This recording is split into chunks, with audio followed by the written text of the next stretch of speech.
আরেকটা জিনিস দেখাচ্ছি তোমাদেরকে।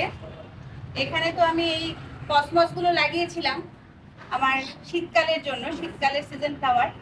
তো সেই গাছগুলো দেখো, এই যে দেখতে পাচ্ছ এগুলো মরে গেছে। এই গাছগুলো কিন্তু মরে গেছে, ওর ফুল দেওয়া শেষ। এবার এখান থেকে বীজের থেকেই, এই মাটির মধ্যেই বীজগুলো পড়ে সেখান থেকে অনেক চারা বেরিয়েছে।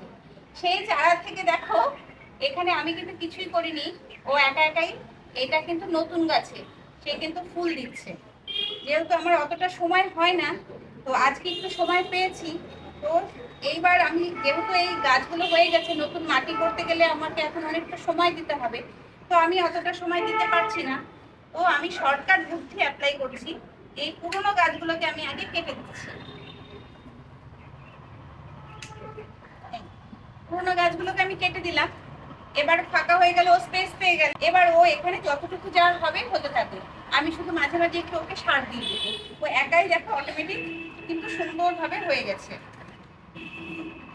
আরেকটা টবেও কিন্তু আমার একই রকম হয়েছে। এই দেখো, এই টবেও আমার একটা ছিল গতবারের সিজন ফ্লাওয়ার। তো এটার মধ্যেও কিন্তু সেই গাছটাকে আমি এখনই কেটে ফেললাম। তো কাটার সময় মনে হলো যে একটু ভিডিও করে নিই, তোমাদের সাথে শেয়ার করতে পারবো। এখানেও দেখো 3টে গাছ বেরিয়েছে, বেশ সুন্দর হেলদিও হয়েছে। তো দেখা যাক এরা অফ সিজনে কেমন সুন্দর ফুল দেয়।